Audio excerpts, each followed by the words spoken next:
No matter if points are gained or points are lost, there will be much to discuss. For analysis regarding tonight's Winnipeg Jets game, here are Dave Manouk, Ezra Ginsburg, and your host, Drew Mindell. The Illegal Curve post-game show starts now. Good evening, Winnipeg. Good evening, Manitoba. And for all of those joining us live on Valentine's Day, good evening to you and welcome to the Illegal Curve post-game show. Happy Valentine's Day, Dave M., and everybody watching live on YouTube. There you go. Big Daddy is Ginsburg is giving up the Valentine's love. He's always full of love, but especially on February 14th, he's got lots of love in his heart. And the Jets would have lots of love in their heart if they weren't getting goalied or almost goalied in all of these games. As it was a relatively tight affair. They didn't get probably the best start they would have liked with San Jose, a team that's been off their last game coming January 31st. So they've been off for 2 weeks. That's a little bit unusual. They're also, a bottom cellar dweller, if you will, least amount of goals for in the NHL, most goals against in the NHL. But you couldn't tell tonight because Kaapo Kahkonen looked like Dominic Hasek for much of the evening. The Jets were unable to solve him other than the Morgan Barron goal. So today's Betway game recap is not going to be a long one, Ezzy, because we only have the one goal to discuss. We're going to bring you the comments from head coach Rick Bowness when he's available. But again, what are your quick thoughts with the Jets stringing back-to-back wins together, picking up an important 2 points? Yeah, I mean, you mentioned it, Dave. What was it?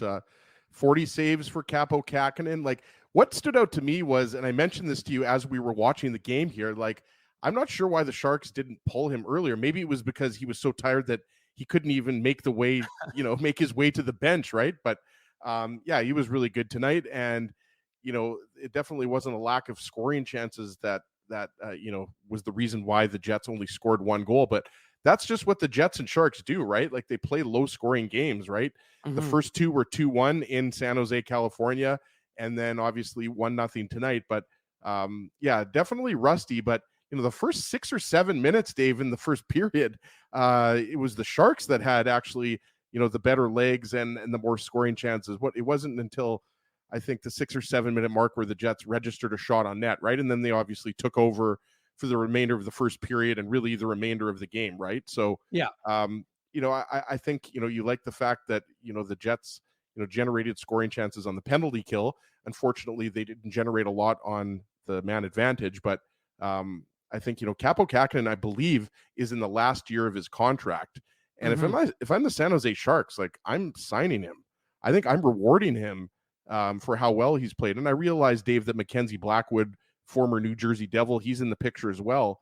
But Kaapo Kahkonen's been really solid this year for the Sharks, and it was mentioned on the broadcast by Harna Ryan Singh, who did an excellent job tonight alongside John Garrett.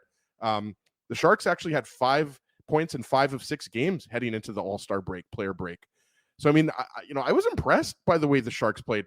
When you consider no Tomas Hertl, no Logan Couture, I think the fact that they kept this game close, for them is a victory, right? Like, I don't know about you or Dave or anybody else in the chat here, but I thought this was going to be like a 6-1, 7-1 game, right? And, we also have to talk about Connor Hellebuck. Like, let's not, diminish the shutout here. It wasn't his busiest night, but, he had to be solid, right? Like, I think back to the second period, Fabian Zetterlund had those 2 good scoring chances kind of, at the 9 minute mark of the second period. Then he made a save on Sturm. Sturm also had a decent chance early on in the third period. So Sturm, by the way, no longer knows his name after the Logan Stanley hit. Right. And it's not Marco Sturm, who also played for the Sharks. It's exactly. Nico Sturm. Right. So, I mean, look at Alexander Barabanov. He's a talented player. You've still got, veteran guys like Mikhail Granlund and Anthony Duclair, who I thought played well. We've got Rick Bowness, Dave. I'm not sure if we're going to bring Rick Bowness up right now. Well, here comes the head coach, Rick Bowness. Wanted a little bit more scoring. How did you rate your scoring chances and your goals? Well, we had 84 shot attempts. We had certainly more than enough scoring chances to score more than one goal. It's not going in their goal to give their goalie a ton of credit. He made huge saves. We were all over the net.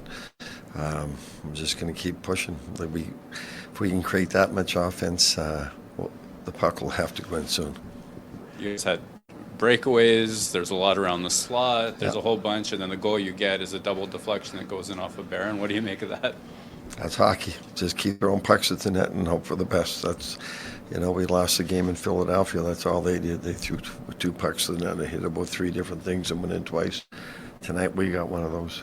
Connor Hellebuyck gets the shutout. What can you say about him after that performance? Yeah, no, he didn't get a lot of work, but he had some timely saves. There were some early in the third there. They had a couple of really good chances, so he stopped.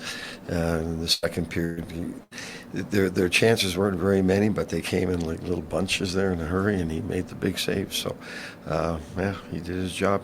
One of the biggest saves of the night came from Mark Scheifele. What did you see with his sliding stop? Well, he was back checking hard, and he knew where to go. He kept the puck out of the net, so that was good. Good for him. He's worked hard at both ends of the ice. And then in the third period, kind of protecting that 1-goal lead, Ehlers and Iafallo switched spots. What was the reasoning behind that? I just didn't like what I was seeing from that top line, so. Was it about what they were? I was trying to look for the thing. If there would have been a reason, maybe there was like an ozone giveaway kind of in the third there. But what leads to that kind of thing? It wasn't the third. It was what led up to the third. In the top 6, Monahan, Perfetti, and Velarde, your second line. What did you see from them tonight? It looked like they had some really good looks low, and Gabe hit the knob of his stick, and they created more offense tonight than they have in the other games. Does it feel like just a matter of time before Monahan gets his first point as a Jet? Velarde breaks his slump. Perfetti. He won a lot of big face-offs for us tonight. He's doing his job. It'll come. Thanks. Thank you. So we got nothing tomorrow. That might be the quickest post-game show conversation with head coach Rick Bowness, but we bring you that here on the Legal Curve post-game show as courtesy of our photog turned videographer Colby Spence. So thank you, Colby, for being in the Matt Frost Media Center and bringing you that live. Of course, that is on our YouTube channel if you want to hear it again. Rick Bowness probably a little bit sick of talking to everyone. He spent 14 minutes with us yesterday, another 5 or 6 today, and then of course those minutes. So it's interesting. He made some line changes. He obviously, despite the fact that they generated a ton, like he said, 84 shot attempts. And that was kind of the story of the game early, was that Jets were being outshot, and you were touching on it just before we went to Rick Bowness, but the Jets were outshooting them being outshot 4-0. And yet Alex is high, but yet the fact is that the Jets still had some chances. That Mark Scheifele to Kyle Connor in front of the net, which he shot wide. So there were a lot of chances. They just weren't hitting the net until, of course, I think it was about the 6-minute mark of the first period. Right. And, this was a line, speaking specifically about the Scheifele, Connor, Ehlers line, we were expecting a little more, dynamicism, if I can say the word properly, out of that line. And, I don't know if you necessarily saw it tonight. Like, I think shot attempts, Dave, tell you, one story, but, for a team that's struggling to score goals and you're going up against the big bad Vancouver Canucks late Saturday night, right. I think it's still a concern here. And, we'll get into the 1 goal in the Betway game recap. As you mentioned, it's going to be a short Betway game recap. But, another thing I wanted to talk about too was the almost goal by Anthony Duclair. I mentioned this to you as well. If Duclair is available, is he not a guy, that would be interesting in a Winnipeg Jets jersey? Like, I'm not sure, if, that means that Morgan Barron, is the odd man out, or if Alex Iafallo is the odd man out, right? But we know that the Jets are done acquiring centers, right? I don't think anybody's expecting Chevy to acquire center because, of course, you've got guys like Rasmus Kupari and David Gustafson who are options, right? Yeah. Dominic Toninato cleared waivers. He's with the Moose.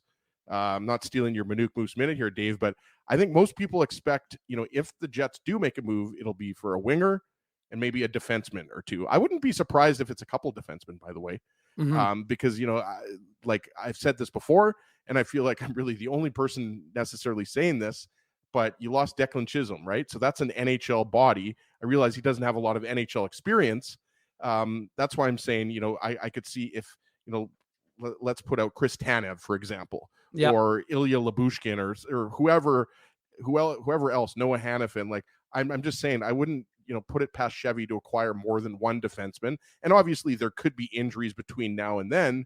And you've also got Ville Heinola as an option. I'm just saying, I thought Anthony Duclair, looked good tonight. And he's that kind of guy that, it seems like teams always are, inquiring about, right? A guy that like has a history of scoring goals. Obviously, Duclair would not be a top 6 forward for the Jets, but I thought that was, very close to say the least. And I don't know about, the chat. We'll hear it from the chat here, but it seemed like that was a little closer than it looked originally, right? Obviously, Connor Hellebuck had no idea where the puck was. He was spun around after Mikael Granlund had the initial shot, Dave. Yeah. I just thought it was interesting once they showed the replay. We had the comment up a couple minutes ago. Scheifele really did, prevent that from being a tie game. And, that's all it takes. Rick Bowness mentioned it, right? He said that's hockey. And yes, if the Jets continue to generate that many shots against the Canucks, they should be fine. But for a Sharks team who's one of the worst teams in the league, without Tomas Hertl and without Logan Couture, I don't know how happy you can be with a 1-0 victory. Yeah, and you have to credit the goaltender. I mean, he made, I think the high danger chances were 24-7 in favor of the Jets. So the Jets certainly had chances, and there were a number of instances, where guys were standing there, or I should say hunched over at the end of opportunities. Mark Scheifele, I can think of in the second period. Nino Niederreiter, there were a couple of times where he was, he had that one sequence where he had 3 shots in a row where he had the toe drag in the second period. Kahkonen made a good chance, and then it was Nate Schmidt who fed Niederreiter in the middle for the redirect, right? Dave and Kahkonen made the save. Yep. So I thought Niederreiter was one of the best forwards for the Jets. And obviously, now he's got that monkey off his back. And so he does, he's not in a 15-game goal scoring slump anymore. So you could tell, I think, that, he's playing with more confidence. At least that's what I saw. No, I agree. I definitely agree. And I thought Adam Lowry played, the Jets played a good game. Morgan Barron, I don't want to ruin all of our good material, because Morgan Barron is the only, I think folks will know who has the Seagram's shot of the game as. I think that part is going to be pretty obvious.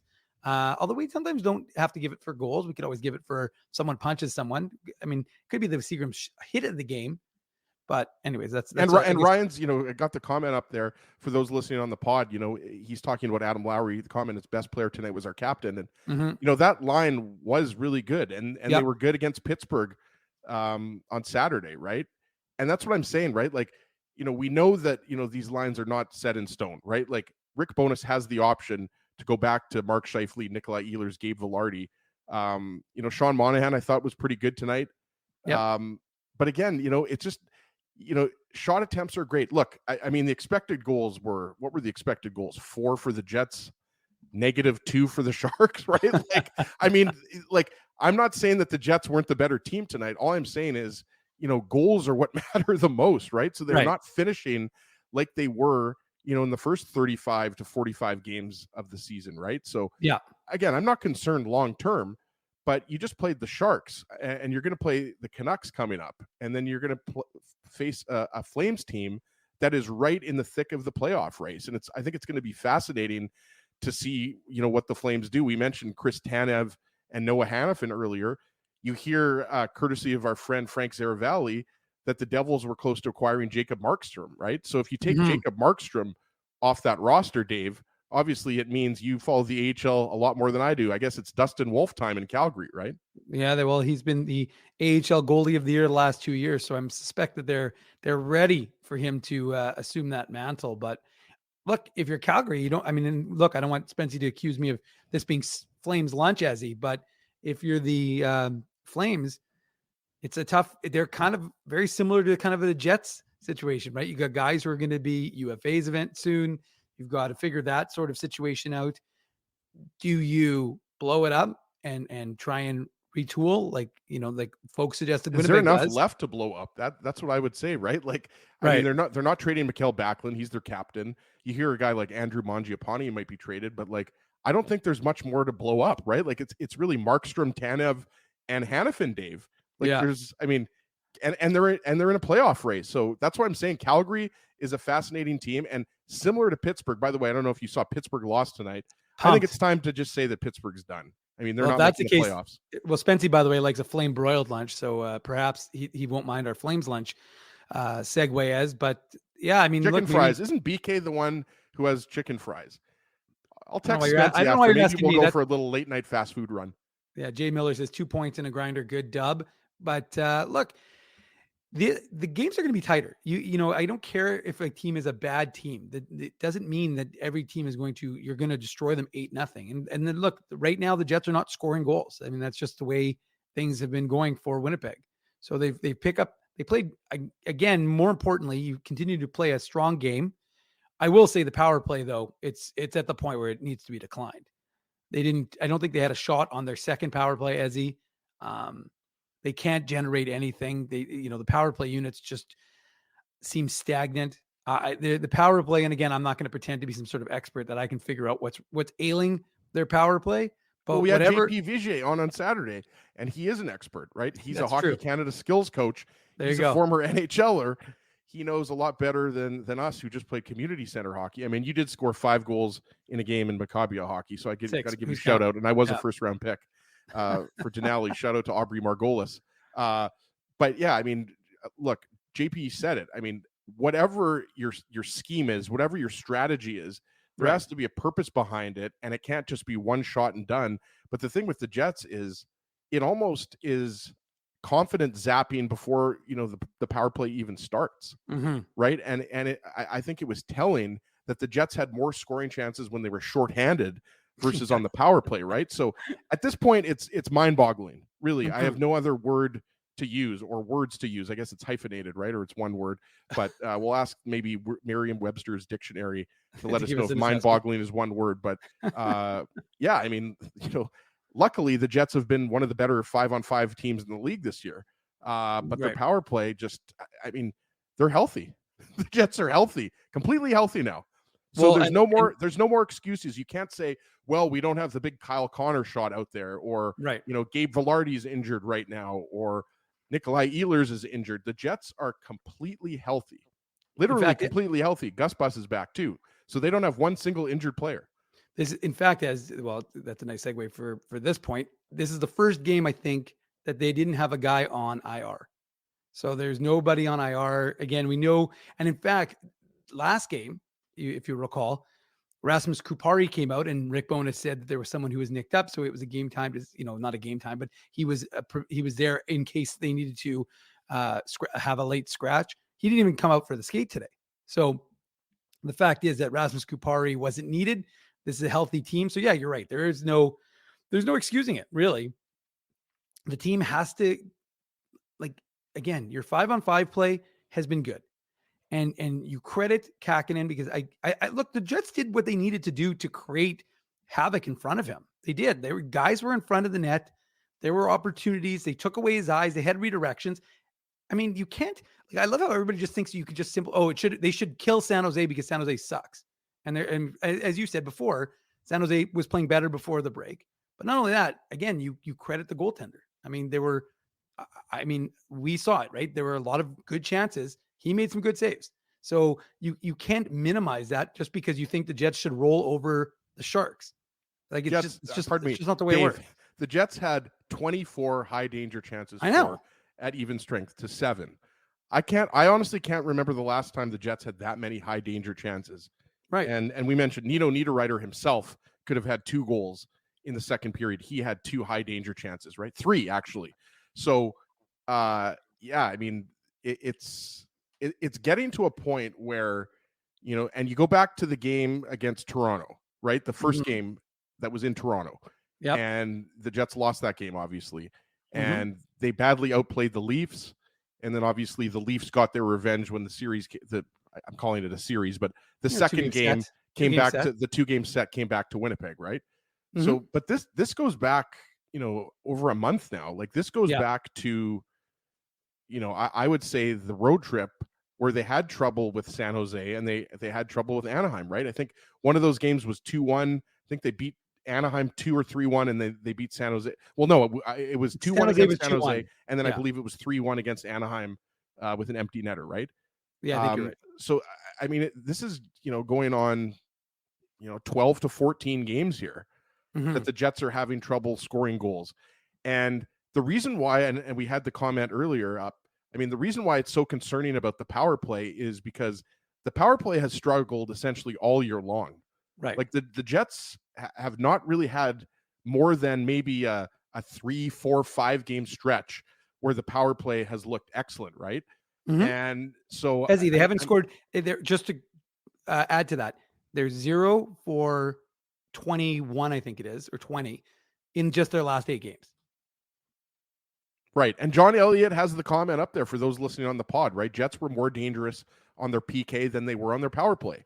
You know, we mentioned that a few minutes ago. And that's not the first time. And, you know, with guys like Adam Lowry and Mason Appleton, Alex IFL, like they have guys that in transition, like they can block a shot, head the puck up the ice. Like this is nothing new. But, you know, it's when the power play is struggling this bad, Dave, Yeah. you know that it's more than just personnel, right? Right. It is something that goes beyond just the guys that you put out on the ice with the man advantage, right? Mhm. And you know, it's something that it's going to prevent the Jets from. I'm not saying that it's going to prevent the Jets from winning the Stanley Cup, Yep. but right now it's really what's separating the Jets from instead of just being a great team. If they had at the very least an above average power play, they would be a top 2, top 5 team in the league. Some people think the Jets are already a top 5 team in the league, Right. but I'm not confident in saying they are with this power play. It's got to the point where, like we said, like, you know, we're 50 plus games into the season here, Right. and you're completely healthy. And against a team like the Sharks, and again, I mentioned this, you know, in the first 5 minutes, I give David Quinn, the head coach of the Sharks, a lot of credit. Like I think he's done a good job, you know, having this team competitive on a nightly basis. We talked about it. The Sharks had points in 5 of 6 games heading into the All-Star break. Look, the Sharks are one of the worst teams in the league. I'm admitting that, but I'm just confident saying that. No, they're a hard working group. I mean, Yeah. you just look at, you know, we talked about Zetterlund was impressive. You know, they're obviously not going anywhere this year. They're going to get another high draft pick. Not sure if that means that they're going to get Celebrini, but you know, they're most likely going to get a top 5 pick, right, Dave? Yeah. But I mean, you got to score a power play goal against the Sharks when your power play has been so putrid for so long, right? So yes, I agree that you got a lot of scoring chances and a lot of shot attempts at even strength, but game after game, the power play just looks lethargic and just kind of clueless out there. Well, and you know what, Ezzy, you made a, as you were speaking, something I was thinking about was the fact is this is 51 games in, right? This was the 51st game of the season. So the Jets are a upper echelon team. There's no question about that. You can look at their record. They're a top 10 team, no doubt, but that's what I'm saying, Dave. Like there's a difference between being a good team or a very good team and one of the best teams. Like I still have Vegas up there. I still have Dallas up there and Vancouver. I mean, you can say whatever you want about Vancouver. Now they've added Elias Lindholm, and most about Phil the Thrill. I was going to say now that they've added, well, I guess they haven't officially added Phil Kessel. Yeah. But you know, that's Rick Tocchet's old buddy from the days of the Penguins, right? So I mean, you have to put the Canucks up there, and in the East, I mean, as far as I'm concerned, you have to respect the Boston Bruins, and you have to respect the Florida Panthers, and the Rangers are pretty good. I'm just saying, like, it's hard to say. I mean, maybe, you know, 25, 30 games into the season when the Jets were maybe 30 to 35 games into the season when they were on that run, right? You could say that the Jets were a bona fide top 5 team, I guess. But that's why you play the whole season. There's a lot of season left. Yes, we're 51 games into the season. But, you know, the Jets want to avoid, if they can, playing Colorado in the first round, right? And that's a possibility right now. That's what they're looking at. I don't want to play Colorado in the first round if I'm the Jets. No, absolutely not. But I guess getting back to the whole idea of the power play and discussing the power play, to me, and you know, I like this comment by Maestro. Sorry, people don't like it when the Jets don't steamroll bottom feeders. Not very rational thinking. Other teams get paid too. And again, like I said, the Jets dominated the 5-on-5 play. I don't think there's any question about that. It was really just the goaltender was excellent. And they look, are these guys snake bit? Yeah, there's definitely guys who are currently not performing to the levels that they need to be performing at. Gabriel Velarde said as much in his media availability with us 2 days ago when he jokingly said to Kelly Moore, "Oh, you thought I played well? Thank you." But he didn't particularly think he had played a very good game, and you could hear it in his voice. And obviously Sean Monahan's through 3 or 4 games with the Jets. Cole Perfetti hasn't scored in a long time. Alex Iafallo hasn't scored in a long time. You got a lot of guys who are just not feeling it.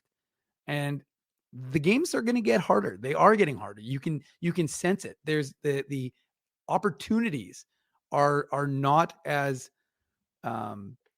for those big broken plays as he are not happening as much. Now look, San Jose is not the New York Rangers or the Florida Panthers or the Edmonton Oilers or the Vancouver Canucks. They're not an upper echelon team. But again, I don't think the Jets, I thought the Jets control, look, the Jets didn't give them a shot for almost a full period, right? After they had the 4-0 lead in I think it was like in the first 3 minutes of the first, they didn't allow a shot for the next 17 minutes of that period.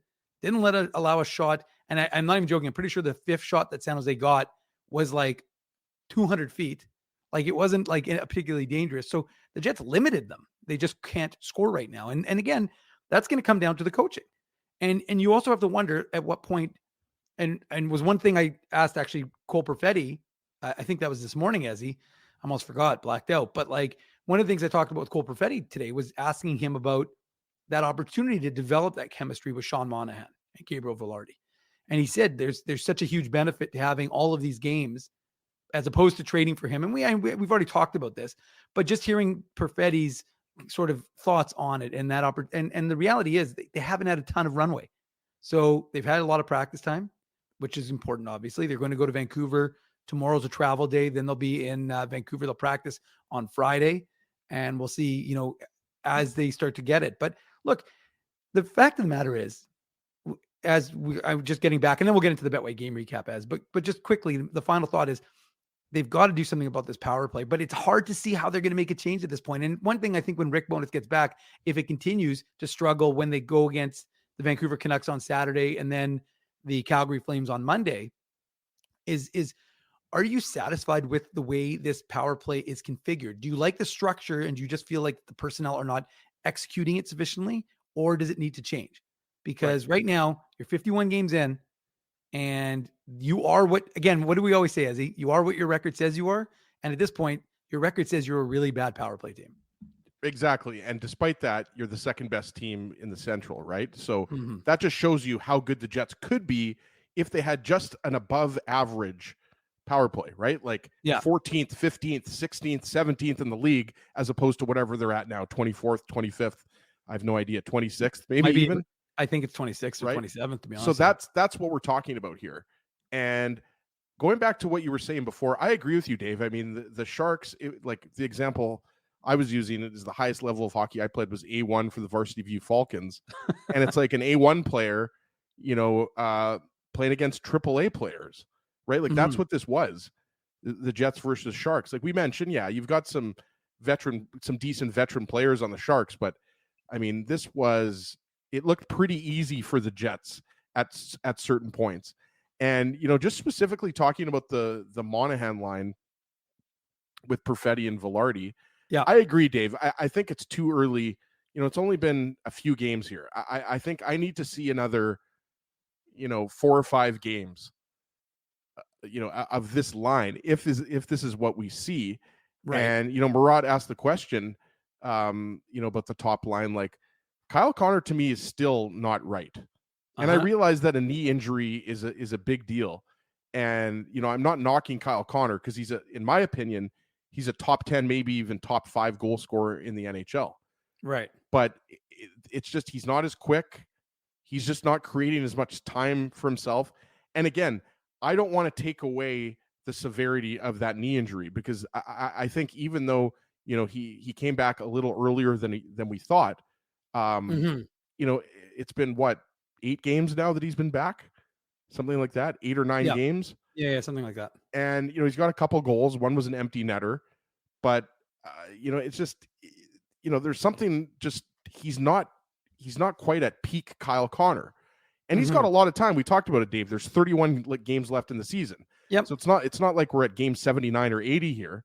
But I'm just saying, like, Nick Ehlers and Mark Scheifele are clearly, a step above Kyle Connor, in my opinion, on that line. Scheifele was excellent tonight. Ehlers was fine. Ehlers wasn't, that wasn't one of Ehlers', best games. But again, I mean, you also have to kind of contextualize tonight's game. The Jets were off for 3 days, lots of practice. And that's the thing too, Dave, that bothers me about the power play is that you had, and you were at practice. I wasn't at practice, but I know that they practiced the power play. Yep. And still you weren't able. And the thing is, it's not just scoring a goal on the power play. And I'll end my rant here, but it's you want to see some progress, right? Like you mentioned, what are the Jets? 0 for 20 in the last 20 or 21? Like you just want to see some signs that they're turning this thing around. Right. And you don't really see that. And granted, I said this on Saturday that, the Jets, I thought, why not score a couple power play goals against the Penguins? The Penguins are a good defensive team. But they were in the second game of a back-to-back, right? And I honestly thought the Jets were going to score 4 or 5 goals tonight. I was like, okay, and yes, Kaapo Kahkonen was excellent. He made 40 saves, first star of the game, not taking anything away from Kaapo Kahkonen. But the power play it's a momentum zapper. Yeah. And it's got to change. And hopefully they get it going against Vancouver. But that Canucks team is very good. So, I don't know. I just don't know anymore. It just continues to just kind of fizzle out. Which is why it'll be hilarious when the Jets put up like 4 goals against the Canucks and win like 4-1. But we'll see. We'll save that for the very late Illegal Curve post-game show coming to you Saturday night. What is that? Is that a 9:00 start? So I believe, 9:00. So we'll be starting that one around 11:40 p.m. I think is that all 3 of us, or is that 2 of us, or 1 of us? Who knows what it'll be? But that's a discussion for another day. Of course, we also have the Illegal Curve Hockey Show coming to you that morning, and there's of course a Moose game that afternoon. They'll is that Superhero Day, or is that, I think Superhero Day might be on it's the Chaz Lucius bobblehead. So I might have some tickets for that. If folks want to go, you might want to send me an email, but we'll get into that at the Minute Moose Minute. Moose currently losing 1-0 in Calgary. They're finishing their 9th game in a row on the road. But Ezzy, this is the Betway game recap, and we're here to talk about the Winnipeg Jets. So let's get into that thing called the Betway game recap. The Betway game recap.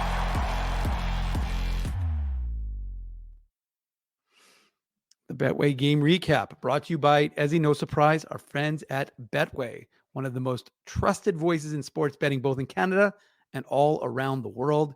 Betway is a sports betting app that puts you, Ezzy, the customer, at the forefront with a large selection of betting options and sports, as well as strong promotions and fair odds. What are you waiting for?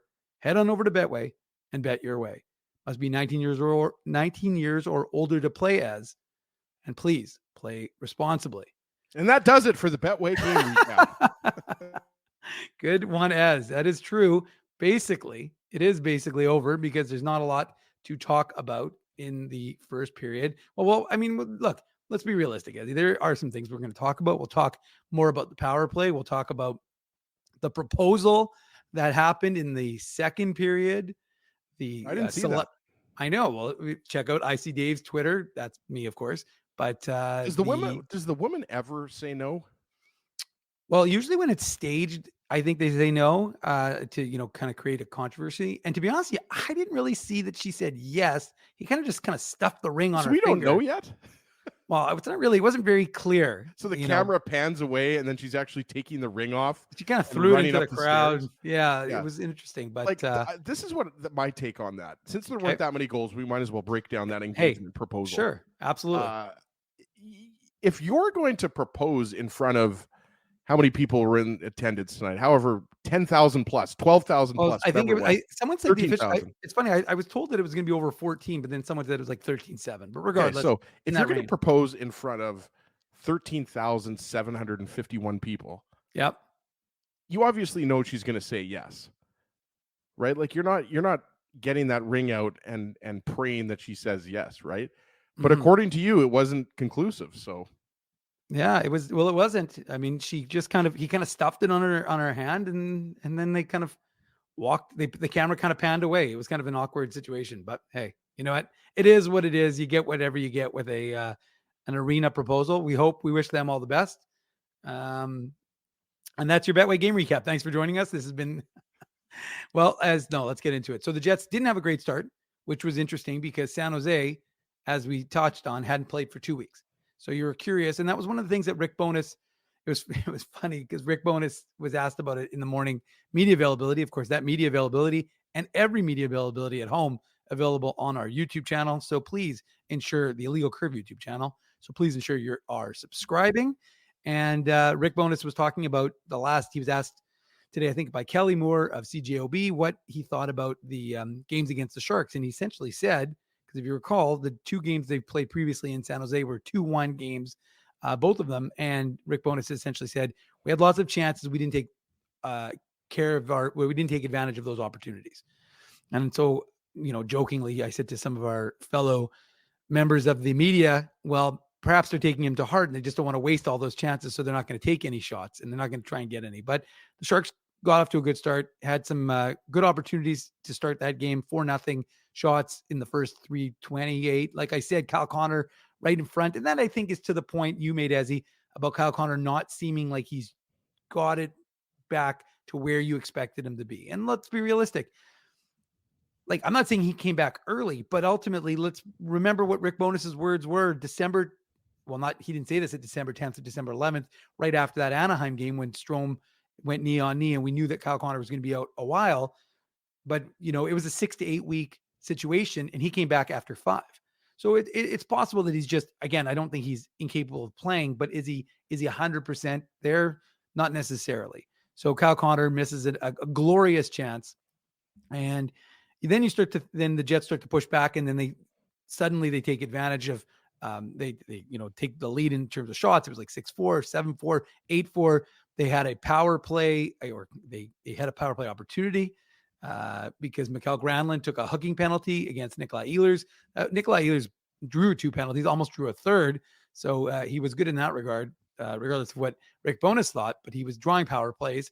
Maybe he didn't want them. Maybe that was why he was mad. But look, they had that power play opportunity in the first period, no dice on it. And I think they didn't even have a shot on the second one in the second period. But in the first period, Morgan Barron sets a new career high for goals in his 51st game of the season. You stuck on 8 for a while, Dave. He was stuck on 8 for a while. Yep. Which matched his career high from last year in 70 games. This time he scores his 9th in 51 games. And it's an important goal for the Jets and for Morgan Barron, obviously, because it gets things rolling, gets the crowd into it. And I know that some folks are saying that the crowd was a bit anemic. It wasn't the best energy in the building. I thought it was fine, but again, I'm not in the crowd. I'm in the press box. So it's a little bit of a different sort of atmosphere for us. Because it's Valentine's Day. There's a lot of people, that could canoodling. I'm sure there's, some married folks and there's some families there, but yeah, imagine there might've been a few nervous dudes on dates, right? So, I was possibly there. A lot of people watching the show, Dave, they think that I've always been, I've always had it this together and I've always been this sexy, but sure, it took me a while. Like, I wasn't always like this. I had to work at this. Okay. You don't inherit a body like this. You build it, right? You build it. It's like Build-A-Bear. Yeah. So, there could have been some, 21, 22-year-old dudes that were a little bit nervous, taking their woman out. Okay. Right. So maybe that's why I was a little bit quiet. I'm just saying Valentine's Day. And we know that the guy that was about to propose to his girlfriend was definitely, probably a little bit nervous. Right. And let's be honest, it's the San Jose Sharks on a Wednesday night. Charlie Horse wants to know what is this, lover's lunch? Well, that's why I wear this color, Charlie. So just to keep things, to keep that love in the air. But look, the one thing is, it's funny because the Jets did on this goal is they did something that every guy had a touch on this. They kept the puck in the San Jose zone 2 or 3 times where the Sharks could have gotten that puck out. And Appleton got a touch on it, and Lowry touched. Every single guy, every single forward touched that puck before. Dave, let's wish Nick Ehlers a happy birthday. We got the comment up there from Lise Kubanowski. It is Nikolai Ehlers' birthday. There you go. And what a day to have your birthday. I've always thought Valentine's Day would be a great day to have your birthday because everybody's already in a good mood, giving out chocolate, flowers, right? And then you've also got your birthday. So even if you're single, Dave, it's still your birthday on Valentine's Day, right? And it's the anniversary of Larry's first date with his girlfriend, at the time, now his wife, was at a Jets game. So happy first date anniversary to Larry. And, okay, though, Dave, we got to know, though, Larry, who is a regular IC Nation member, we need Mhm. to know, was it Jets 2.0 or Jets 1.0? Good We question need by to know the you. year. Larry, when was that first date? Obviously, it was a successful first date because it turned Yeah. into a marriage. Yeah. But we need to know, what's the year? There you go. Well, Sure, anyways, chime in here. well, as soon as Larry chimes in, I'll feature that one. But ultimately, the point is that the Jets did some good work, and the San Jose Sharks did not, because they had 2 or 3 opportunities to clear it. And like I said, Appleton gets the puck over to Sandberg. Sandberg puts it over to Pionk. Pionk kicks the shot, and Adam Lowry, you got to give him credit. And it was a nice tip by the captain, who tips it up and off of Morgan Barron. And Morgan Barron, it wasn't a highlight reel. I guess, Ezzy, hold on one second. Let me cue this up. It's not going to be the greatest one of the all time, but we don't really have any other options. So here's your Seagrams shot of the game. The Seagram shot of the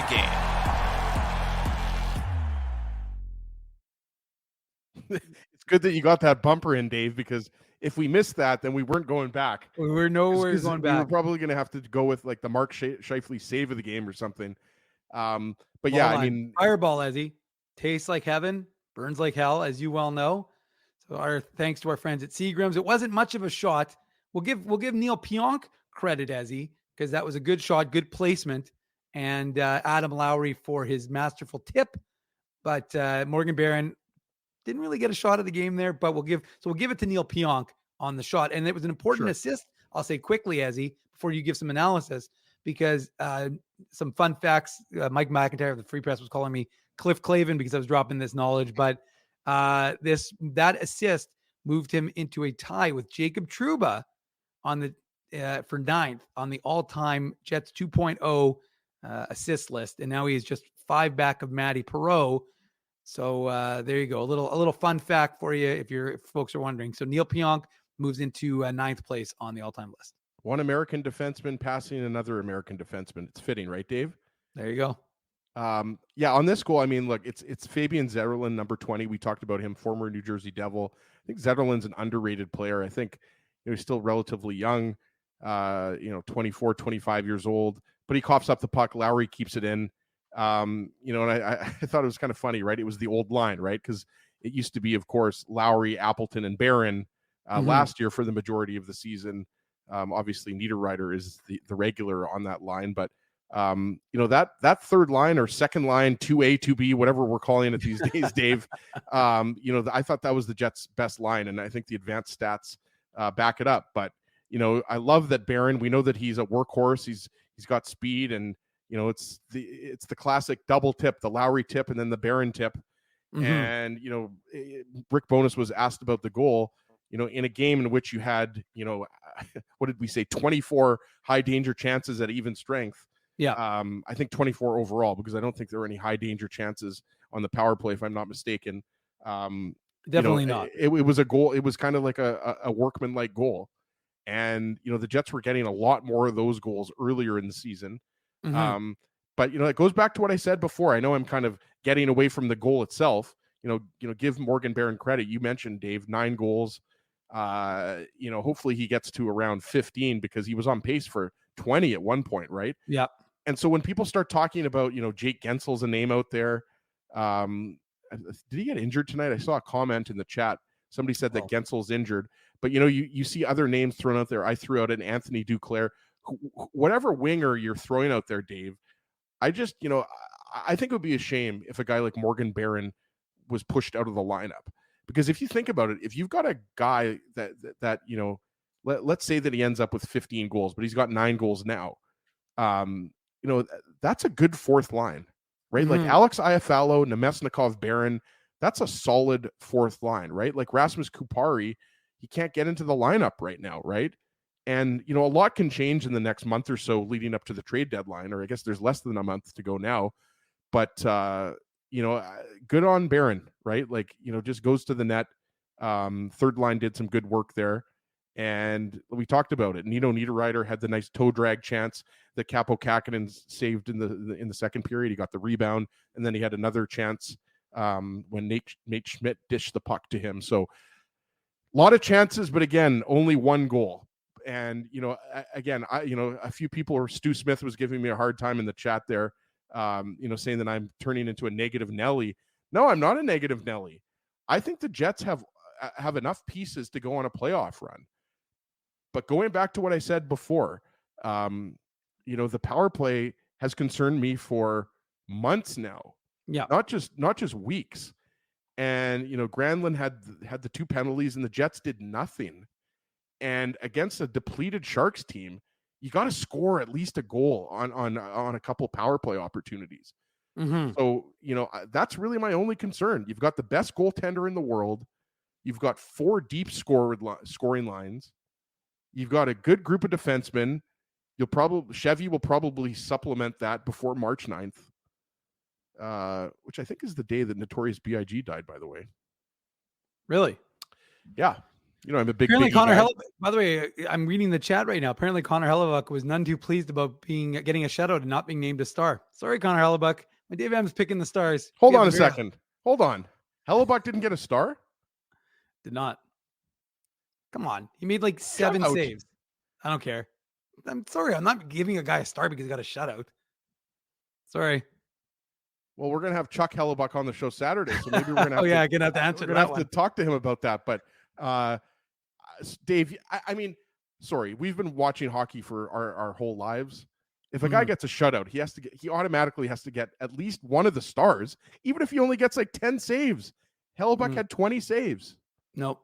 Can't do it. Wow. Sorry. I thought first of all, Kahkonen was the first star because he was best. He made it, the game was 5-0 easy if he doesn't play the way he plays. I thought Scheifele was excellent in the game, and I thought Sandberg 17 was saves. Yeah. For Hellebuck. Yeah. Well, he didn't do enough to get a star. Wow. Spency's look, I got Spency with me, so I'm going on that one. He said he was making sandcastles. You don't get a star for that. Thank you. I got the chat going on my side here.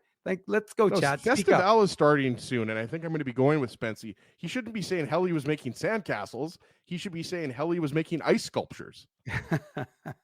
regardless. Oh, he could have gone 3rd star, I guess. But okay. Well, we'll give him. How about this? We'll give him 4th star. Yeah. Well, I mean, I at the end of the day, although it is funny because there was one year where we picked we don't pick them all the time, but we do sometimes. And I remember one year that we picked a lot of the stars. And I remember thinking, hey, we should probably get something for this because whoever wins this is going to be like, I think we did like 60. It felt like we did like 60% of them that season. So anywho, this is what we're now down to because the game was only a 1-0 game. We're now talking about stars. Who else got the stars? Scheifele and Barron? Nope. Sandberg. And Barron. No, not Barron. Hold on a second. The Jets win 1-0. Yeah. Morgan Barron scores the goal. Connor Hellebuck gets the shutout. And neither of those 2 guys are a star. That's right. What the hell is going on here, Dave M? Hey, you know what? If you would have been at the house a little earlier, I would have consulted with you and you would have had your input, but you didn't go. So this was from the beautiful mind of Dave M. And if folks don't like it, well, that you're entitled to disagree. But ultimately, that Hellebuck didn't make any, let's say, 5 bell saves. He made like we talked about Zetterlund had a couple good chances in the second.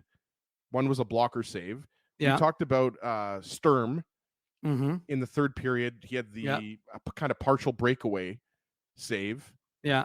I guess the best chance was Anthony Duclair, but I guess that save goes to Scheifele, right? Yes. So I guess that he didn't do enough to get a star. Didn't do enough. Oh well, what can you do?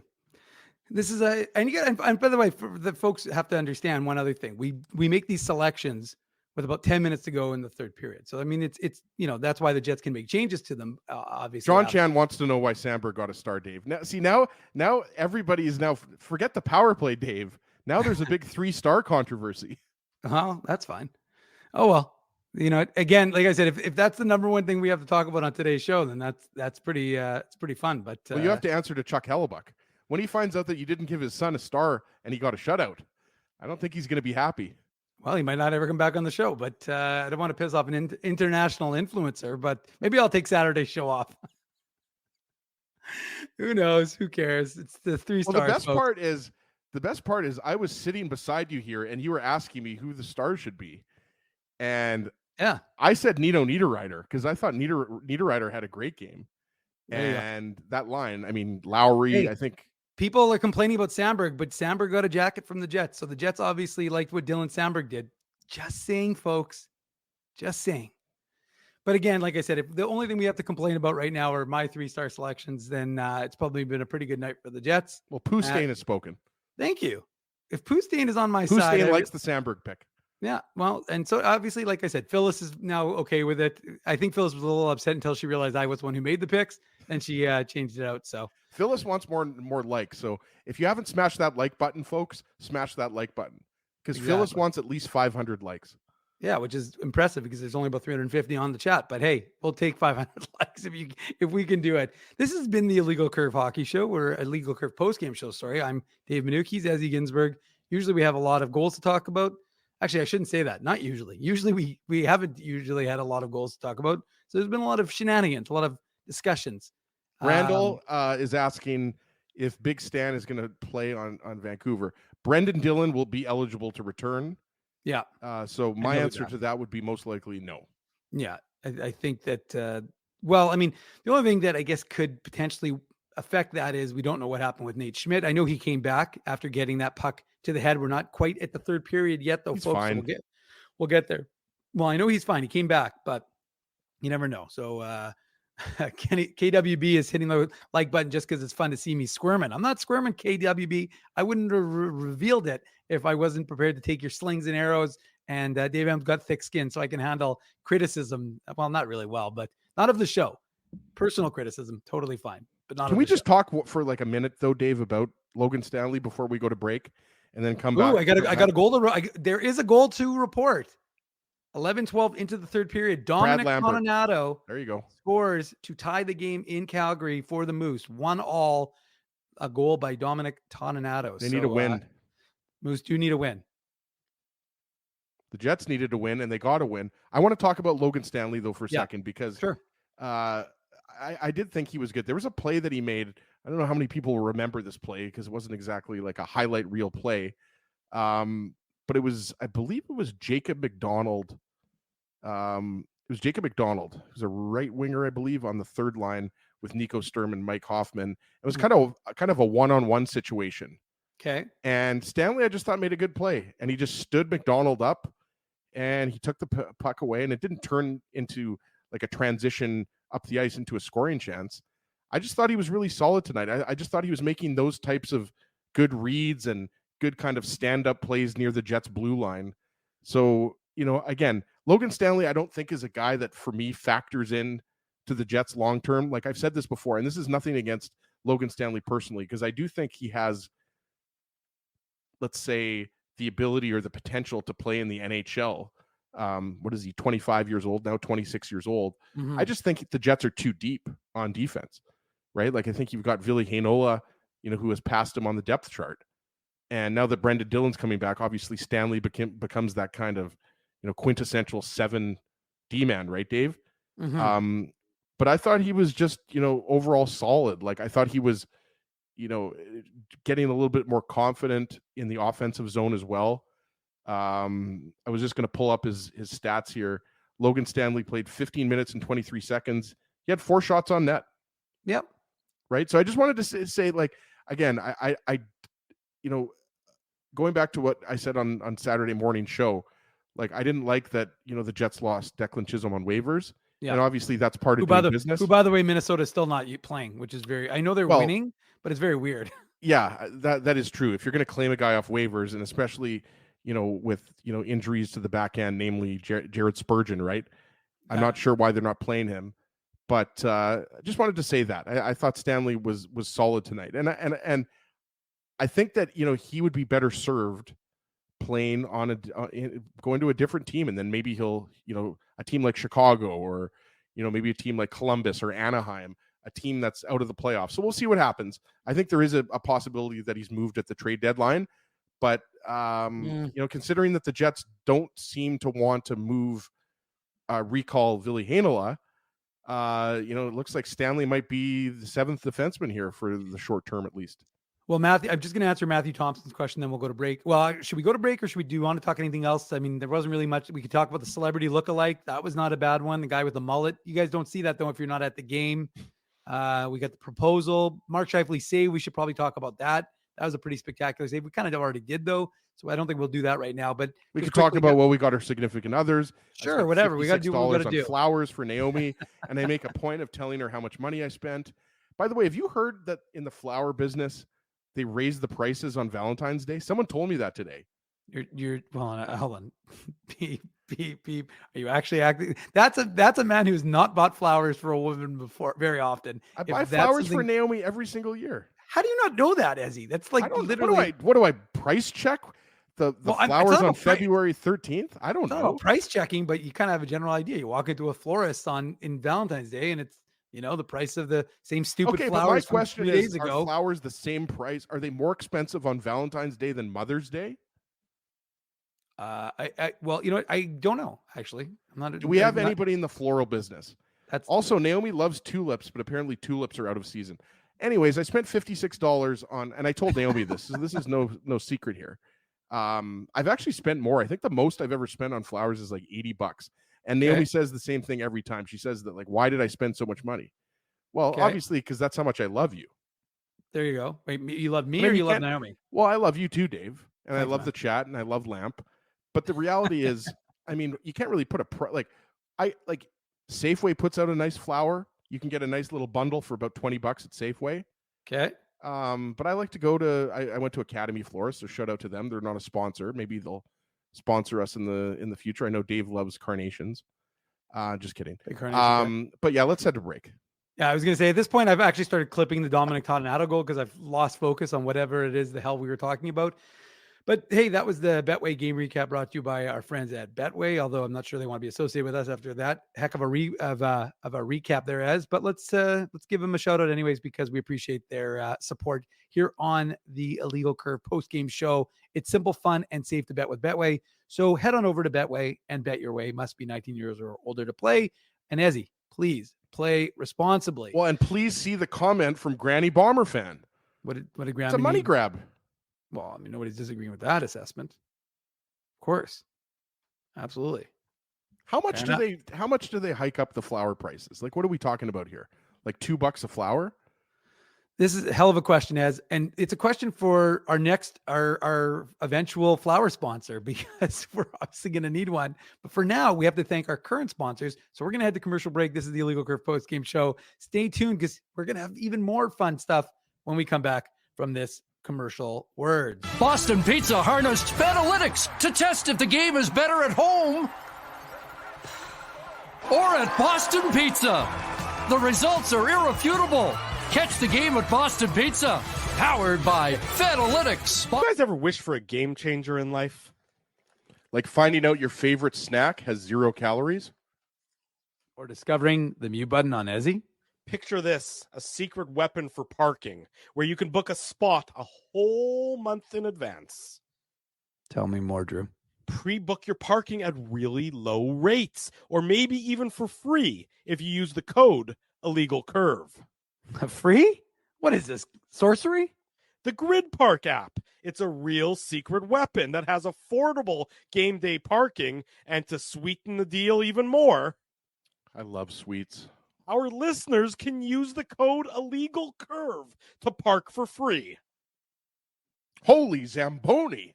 Tell me about it. Just download Grid Park, GRYD Park, and use the code IllegalCurve, all one word, to park for free.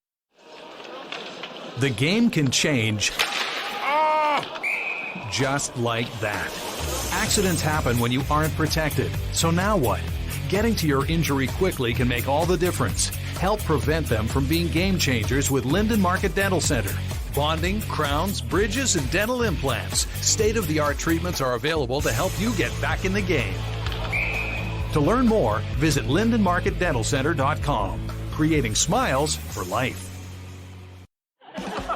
Your coworkers love you because you always make them laugh. You're the life of the party with stories that have them rolling on the floor. Or maybe you're just the quiet one in the corner with the one-liners that just slay.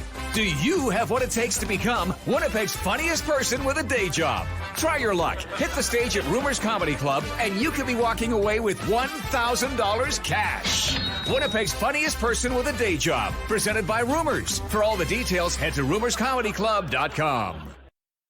Whoa, Ezzy, everything okay? You look stressed. Of course I'm stressed. We're moving, the house is upside down, the kids failed miserably at packing the fine china, and my life is in chaos. Chaos! Yes, that does sound like a problem.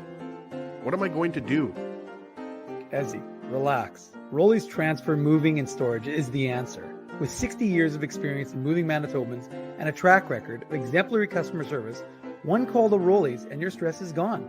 No job is too big or too small.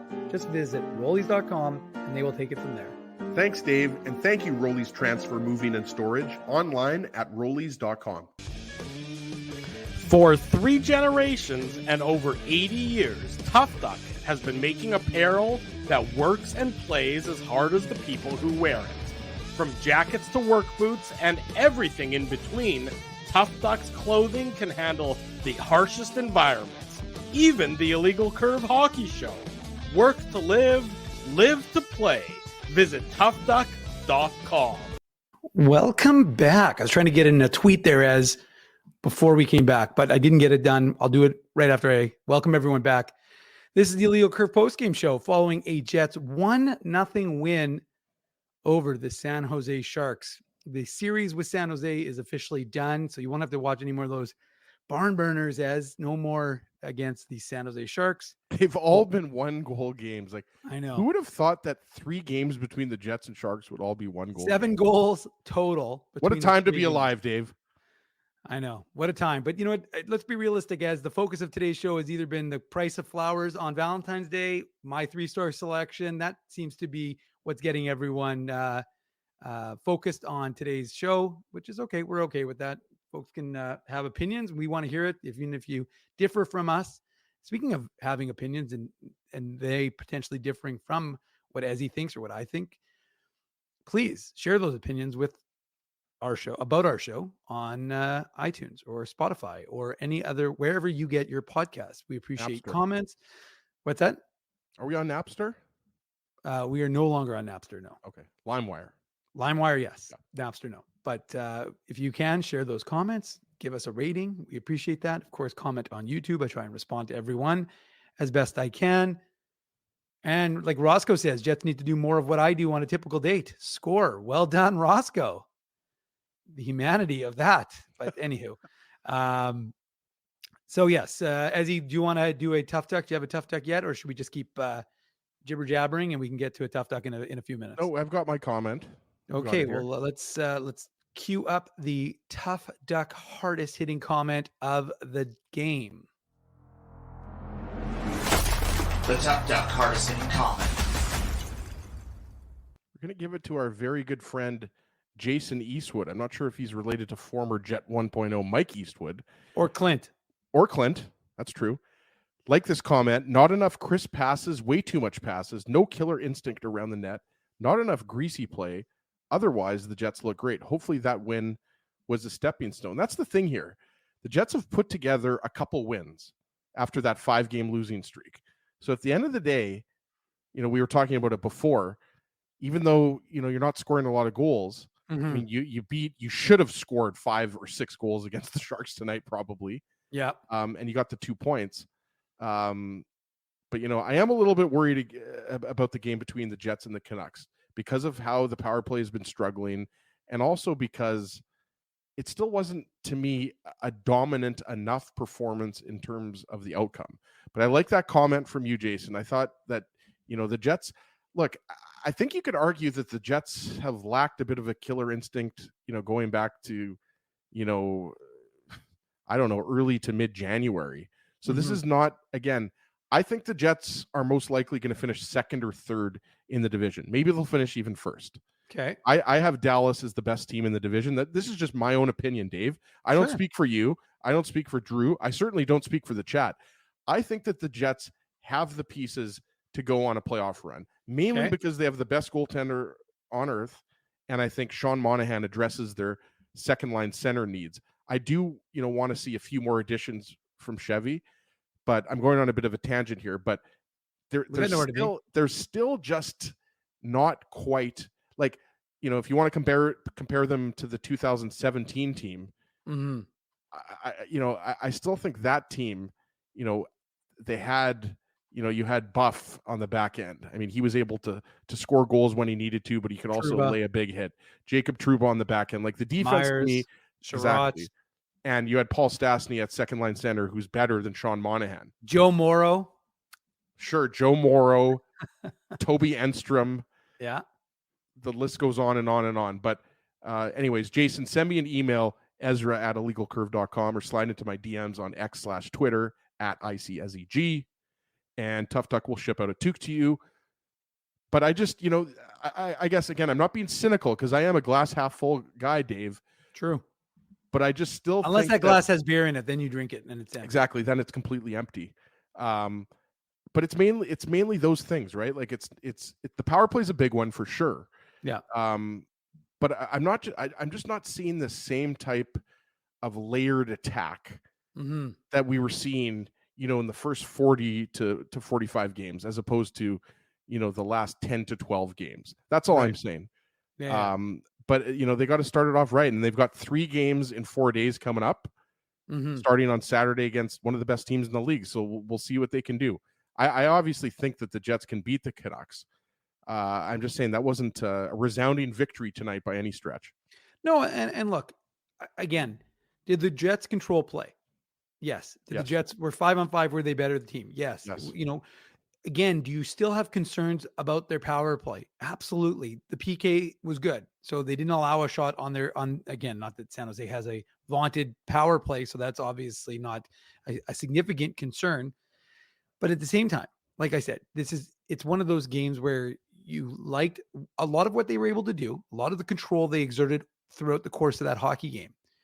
But again, there are some areas that you still concede, reason for concern. Well, and Patrick Guaz has got the comment, or Guaz, sorry if I'm getting that pronounced wrong, like speed and forecheck, right? Like it's apparent to anybody that it's not quite there. And that's with Kyle Connor back in the lineup and an entirely healthy lineup. Like that's not to be underestimated here, right? Like you can't say that, you're missing, this guy in the top 6 or that guy in the top 6. The Jets have everybody, and they have Sean Monahan now. They didn't have Sean Monahan, 3 or 4 weeks ago, right? Right. So it's for me, Dave, the power play and also stylistically the way the Jets are playing. Yes, they're still playing well defensively. Like they're only allowing 1 or 2 goals a game, but it's still, the offense it's not as crisp as it once was. It's just not as dynamic as it once was. You're not seeing the Jets, have, 2, 3, 4 shifts in a row.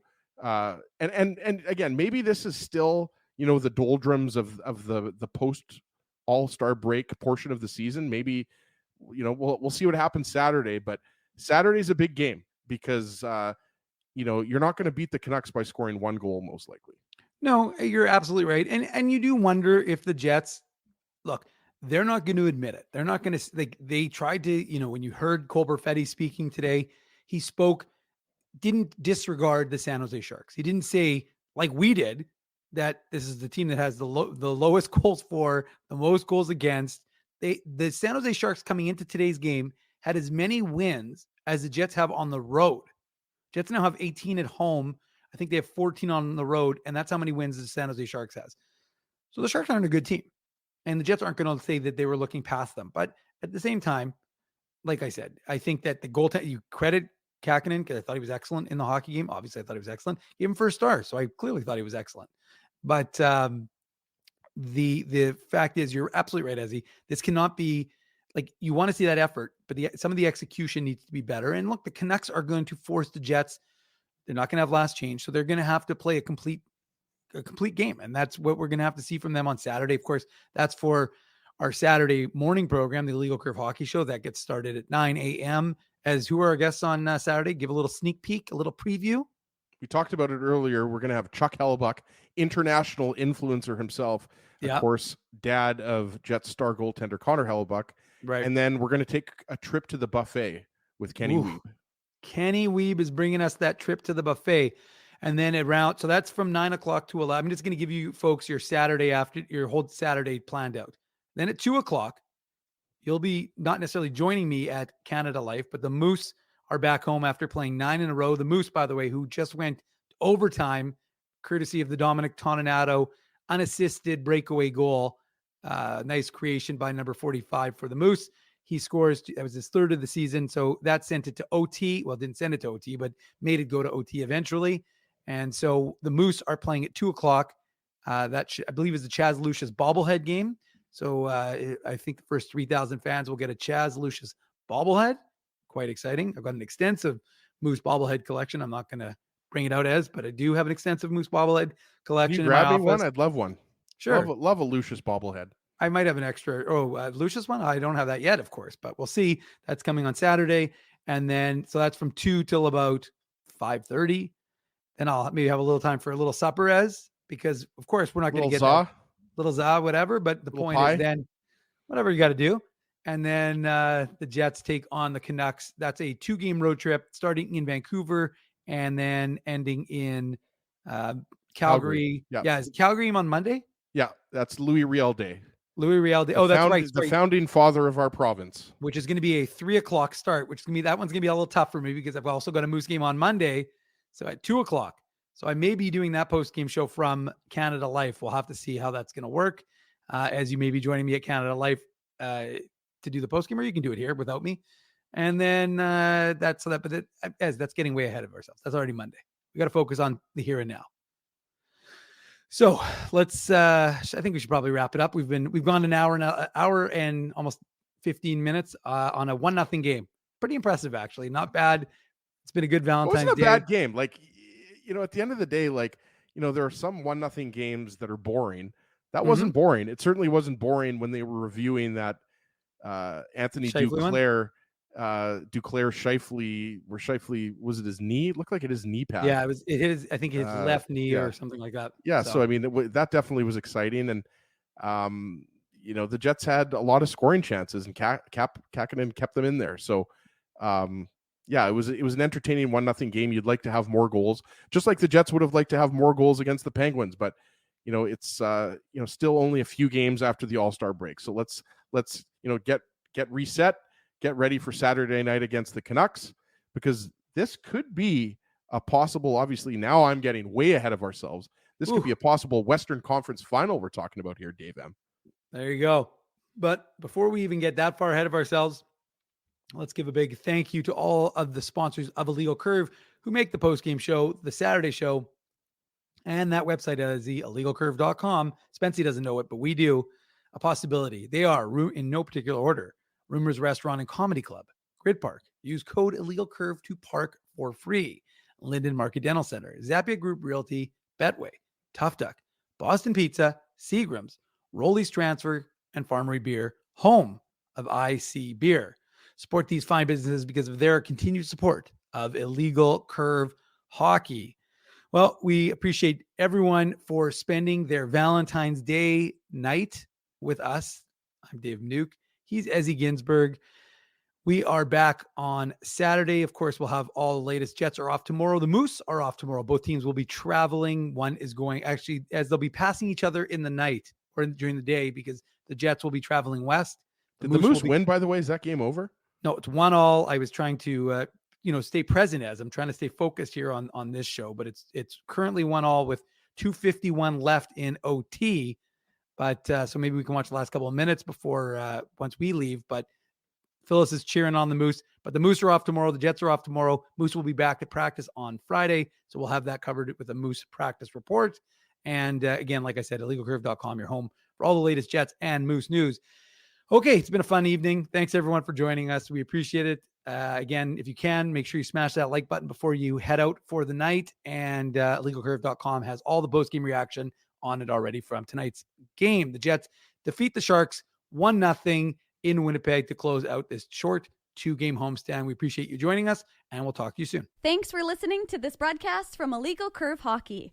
For more great Illegal Curve content, subscribe to the Illegal Curve YouTube channel, follow at Illegal Curve on Twitter, Facebook, and Instagram, and visit your online home for hockey in Winnipeg, illegalcurve.com.